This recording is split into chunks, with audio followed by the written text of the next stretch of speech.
Padre, del Hijo y del Espíritu Santo. Amén. Que hermanos, ustedes saben que la Santa Madre en su liturgia, el 1 de noviembre, celebra todas las almas que llegaron al cielo, que están en el cielo, que llegaron a la gloria, al paraíso, fiesta de todos los santos, pero no olvida los demás que todavía no han llegado al cielo. ¿Dónde están? Están todavía en camino antes de llegar al cielo. Es lo que llamamos las almas del purgatorio. Cuando una persona deja este mundo, no muere, de hecho. Es una manera nuestra de hablar muerte, pero no muere. ¿Por qué? Porque la muerte del ser humano, en lo concreto, es separación del alma del cuerpo. Lo que me hace creer que existo, que vivo, que estoy hablando, eso no muere, es el alma no muere, es inmortal.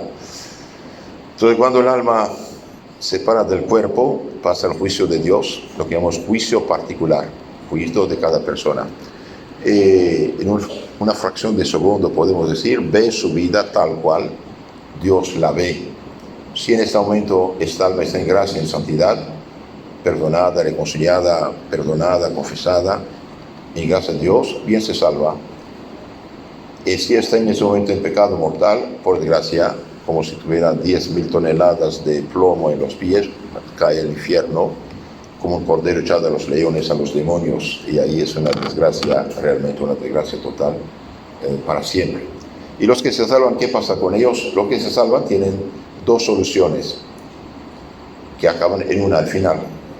O van derecho al cielo, los inocentes, todos los niños bautizados que mueren antes del uso de razón, van al cielo derecho. Por eso es grande caridad bautizar a los niños cuanto antes. Y para la gente confundida por la predicación falsa de las sectas protestantes, no hay ningún versículo de la Biblia que diga no bautizar niños. Ninguno.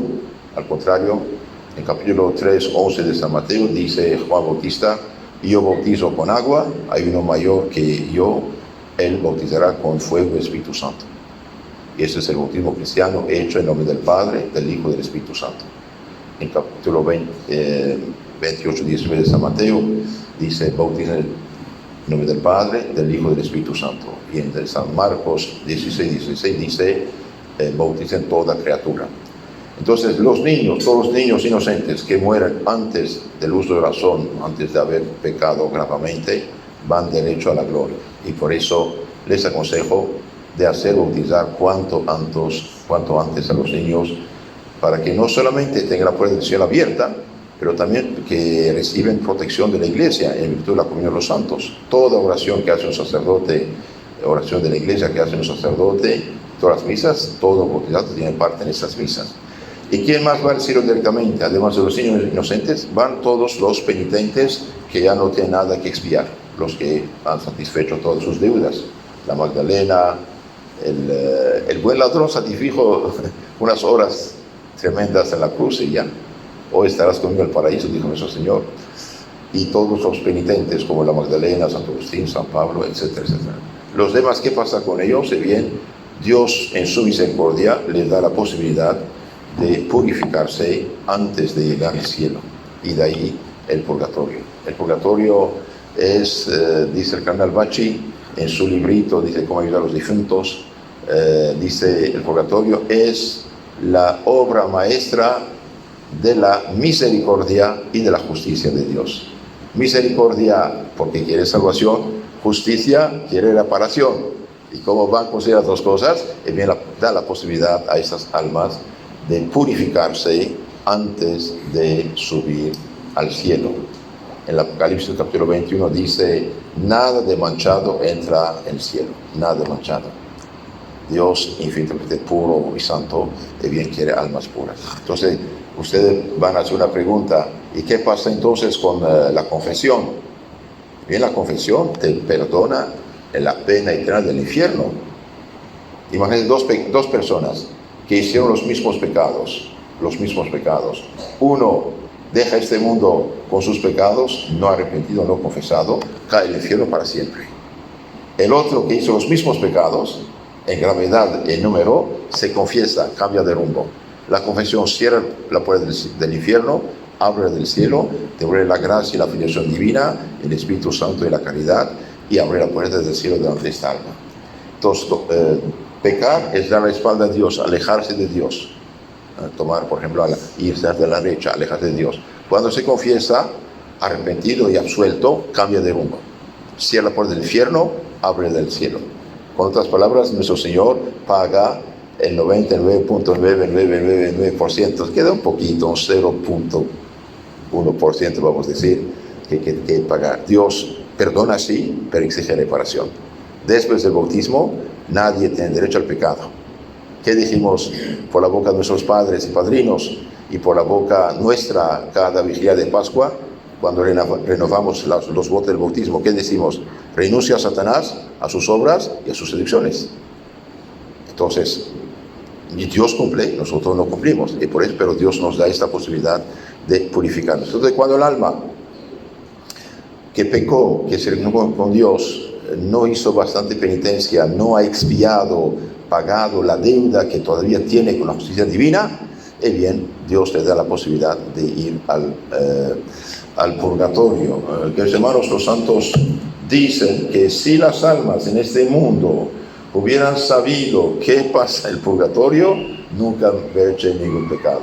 Santa Teresa del Niño Jesús dice, por ejemplo, si las pobres almas del purgatorio hubiesen conocido en la tierra lo que les esperaba en la eternidad, en el purgatorio, bien, el purgatorio se habría quedado vacío. Y por desgracia, como somos tercos y necios, muchas veces acumulamos un terrible purgatorio.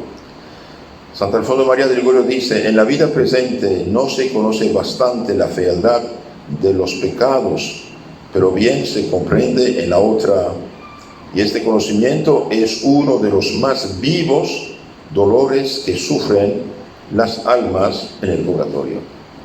Algo realmente tremendo. El mismo Santo Alfonso dice, muchas son las penas que sufren las benditas almas del purgatorio, pero la mayor de todas consiste en pensar que por los pecados que cometieron en vida han sido ellas mismas la causa de sus propios sufrimientos.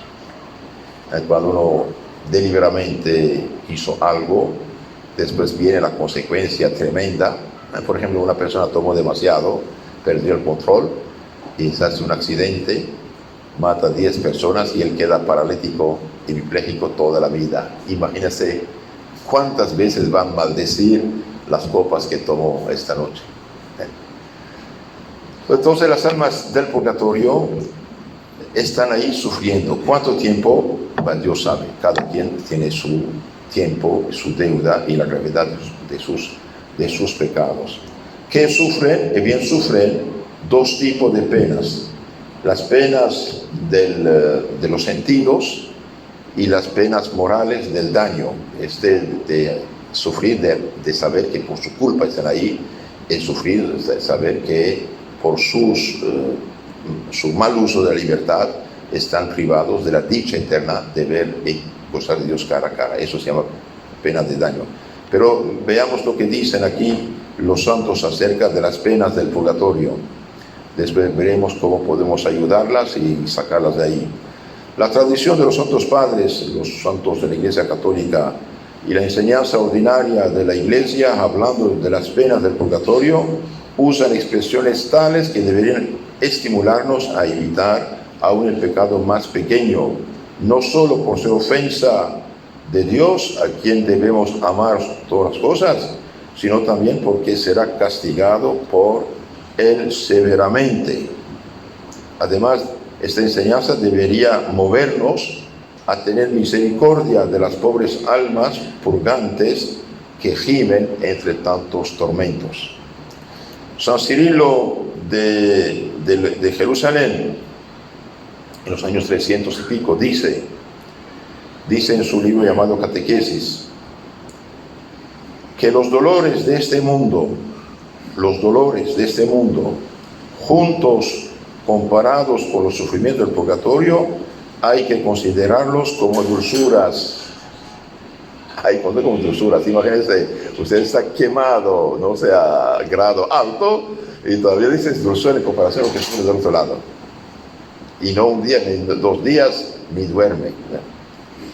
Añade que las penas del purgatorio igualan en lo terrible a las penas del infierno, y solamente tienen la diferencia de que las segundas del infierno son eternas, mientras que las del purgatorio van a terminar un día.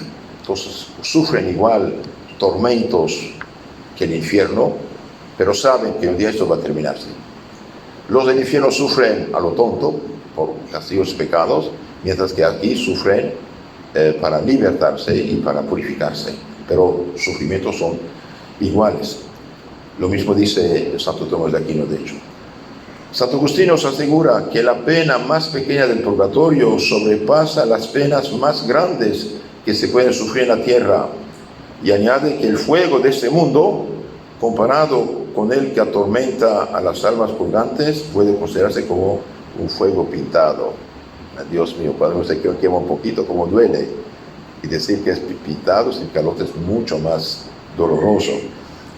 A su vez, San Beda el Venerable nos dice que si nos figuramos en la mente todos los tormentos más crueles que los tiranos han inventado para torturar a los mártires, tales como hachas, uñas de hierro, tenazas incandescentes, ruedas dentadas, sierras, redes candentes, calderas de pez hirviente, etc., bien, no tendremos más que una pálida idea de los sufrimientos del purgatorio. Dios mío, ¿cuál es la razón de estos acervísimos tormentos? El Señor ama a aquellas almas y desea que se purifiquen cuanto antes de sus manchas y se hagan puras, bellas, dignas de su abrazo paterno, de sus goces infinitos. Así pues, es el amor lo que alimenta el fuego del purgatorio. Un amor doble, el amor de Dios que quiere purificar a aquellas almas, y el amor de las almas que desean ardientemente expiar sus culpas para hacerse finalmente dignas de unirse para siempre a Dios. Hay varios santos, santas que escribieron sobre esto. Por ejemplo, hay Santa Cañada de Génova. Santa Cañada de Génova tiene un librito sobre el purgatorio. Dice: las almas purgantes experimentan tales tormentos que la lengua humana no los puede describir,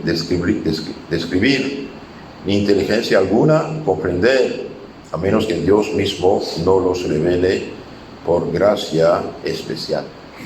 Tenemos un librito que aconseja a todos tener, leer y rezar. Dice: Consolador de las almas, novena para las almas del purgatorio.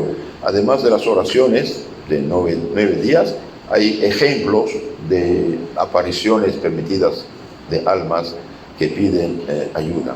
Entonces son sufrimientos realmente terribles, pero hay otro sufrimiento, ya lo dije, esta separación para con Dios, que los hace sufrir mucho más, porque se dan cuenta que perdieron un gozo, una dicha infinita divina por ese tiempo, pudiendo ir directamente al cielo, como por ejemplo, un ejemplo pálido, como por ejemplo por haber salido 10 minutos más tarde por tu flojera de tu casa, se derrumbó la montaña, usted queda 5 días tirado en la montaña, en la carretera, pero si hubiera salido 10 minutos antes, hubiera pasado y no hubiera pasado ese motivo.